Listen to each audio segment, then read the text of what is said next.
ovary.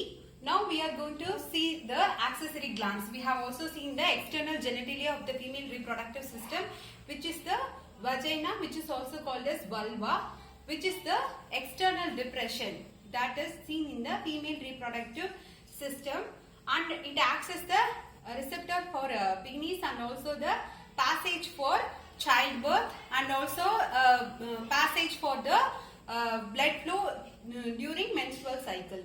Here the accessory glands of the female reproductive system includes Bartholin gland and the mammary gland. Bartholin gland is the paired gland which is seen on the each side of the vaginal orifice, and it is small, rounded, and it corresponds to the Cowper's gland of male. The Cowper's gland is also called as a bulbourethral gland in case of male reproductive system, and the the Bartholin gland is also called as bulbovesicular gland. It secretes clear viscous liquid which acts as the lubricant during copulation. Coming to the mammary gland, it plays a vital role during lactation period, and this mammary gland is also called as a breast. It is a paired structure and it is functional only in females, and it is rounded pair located over the pectoral muscles on the front wall of the thorax, and in the middle has a nipple. It has a nipple in the middle surrounded by pigmented area called areola.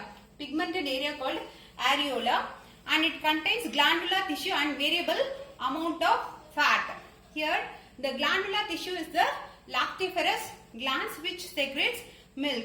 This glandular tissue is divided into numerous mammary lobes, and this mammary lobes contains clusters of mammary alveoli, and it opens into the mammary tubules. This alveoli opens into tubules, and the cells of alveoli secretes milk which is stored in the tubules, cavities of the lumens of alveoli, and that is transported through tubules. This tubules joins into mammary ducts. These mammary ducts are under the nipple, and under the nipples the lactiferous duct widen to form lactiferous sinuses to store milk during lactation. These mammary ducts join to form a wider mammary ampulla. This mammary ducts joins together to form a wider ampulla, and this ampulla opens out into the lactiferous duct. This lactiferous duct is the duct through which the milk is secreted out. So it is sucked out through this lactiferous duct. This plays a vital role during lactation, that is after the childbirth, that we see in the last chapter after embryogenesis. Now we move on to the gametogenesis. We have already seen the male and female reproductive system. Now we are moving to the gametogenesis. Gametogenesis is the process where gametes are produced. In human, the gametogenesis are of two types, that is spermatogenesis and oogenesis. Spermatogenesis, the production of male gamete, that is sperm, and oogenesis is the production of female gamete, that is ovum. So coming to the spermatogenesis, where the male gamete sperm is produced, it consists of 4 phases: multiplication phase, growth phase, maturation phase, and differentiation phase. We all know that spermatogenesis takes place in the seminiferous tubules of the testis. Seminiferous tubules consist of 2 types of cells, that is the germ cell and the Sertoli cells. Germ cells is the cells which produces the sperm, whereas the Sertoli cells is the nurse cell which gives the nourishment to the sperm. So in the multiplication phase, the germ cells will undergo mitotic division to produce more number of spermatogonia. Spermatogonia is the sperm mother cell. So in the multiplication phase, the germ cells undergo mitotic division to form so much of spermatogonia, that is the sperm mother cell. Coming to the growth phase, the spermatogonia formed in the germ cell will differentiate into primary spermatocyte. Here, both in spermatogonia and the primary spermatocytes, the chromosome number is 46. That is diploid in nature. They undergo mitotic division and differentiation. So, they are diploid in nature. Both the spermatogonia and the primary spermatocytes is diploid in nature, and in the growth phase, the spermatogonia differentiate into primary spermatocyte. Coming to the maturation phase, the primary spermatocyte undergoes first meiotic division and forms the secondary spermatocytes. That is, it undergoes meiotic division. So, the secondary spermatocyte formed is haploid in nature. The primary spermatocyte in the maturation phase undergoes first meiotic division to form a haploid secondary spermatocyte, and the secondary spermatocyte again undergoes second meiotic division to form haploid spermatids. Spermatids is the pre-form of sperms, so that is also haploid in nature. When the primary spermatocytes during maturation phase undergo first meiotic division and forms haploid secondary spermatocyte, this secondary spermatocyte again undergoes second meiotic division to form the spermatids, which is haploid in nature. Coming to the differentiation phase, in the differentiation phase, the spermatids undergo differentiation to form sperm. This sperm is embedded in the Sertoli cells. The Sertoli cells is the nerve cells. So, this sperm is embedded in the Sertoli cells in the seminiferous tubule. They get detached from the Sertoli cells during the differentiation phase by a process called spermiation. By the process called spermiation, the sperm which is embedded in the Sertoli cells gets separated from the seminiferous tubule. That is happening in the differentiation phase, and the sperm get released. This sperm, when passes through the epididymis, it gets physiological maturation there by capacitation. It happens in the epididymis. Coming to the essential hormones that is involved in the spermatogenesis, this is gonadotrophin releasing hormone, which is released by the pituitary hormone. This is pituitary gland. This is secreted in the pituitary gland, which is called as gonadotrophin releasing hormone. This induces spermatogenesis during puberty.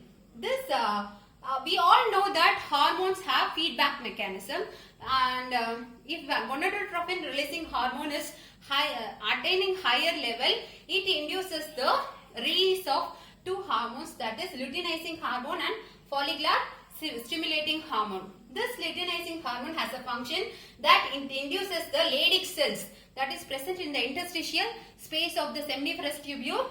This Leydig cells will secrete androgens, that is the male secretory hormone, and follicular stimulating hormone induces the Sertoli cells, that is the nerve cells, to provide to secrete materials that are needed for the spermatogenesis.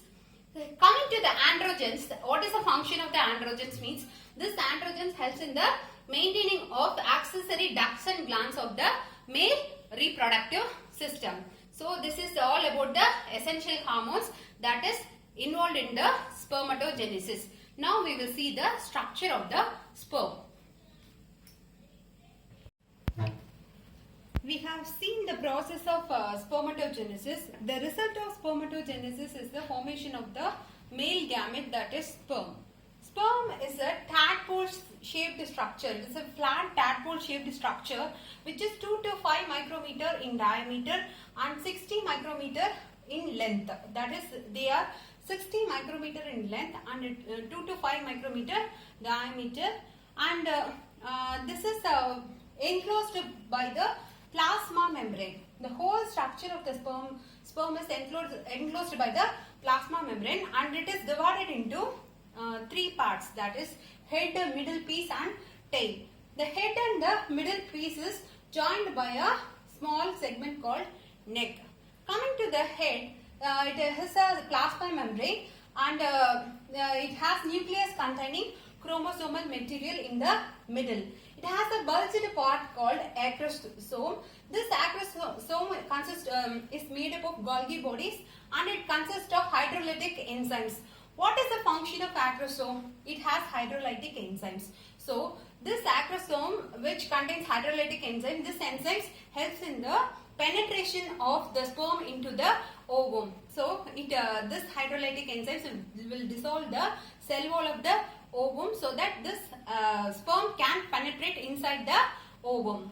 So this is all about the head of the sperm. Coming to the neck consists of two centrioles, that is proximal and distal centriole. This proximal centriole, it contains of two centrioles. The proximal centriole plays a key role in the first cleavage of the zygote. After zygote formation, the first cleavage, this proximal centriole plays a main role, whereas the distal centriole gives rise to the axial filament of the tail. The distal centriole gives rise to the axial filament.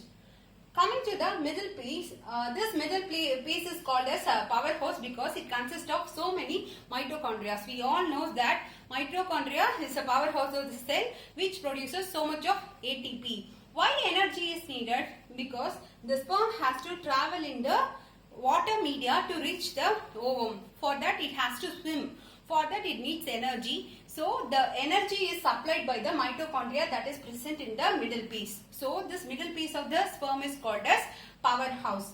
Coming to the tail, it is a long slender structure. It is made up of the axial filament that is given rise by the distal centriole. This axial filament run throughout the tail and the middle piece and forms a transverse section. So this tail move by the vibrating movement and it flaps and swims in the water medium in search of the ovum. So in one ejaculation of a human, there will be 200 to 300 million sperms. So in these 200 to 300 million sperms, 60% has to be normal shape and should be normal shape and size for efficient fertility, and 40% of the sperm should show motility, so that only there will be fertility. If the sperm couldn't find the ovum within the hour, then it will exhaust the energy and die off. This is the structure of the sperm. Now we will move on to the structure, move on to the process of oogenesis.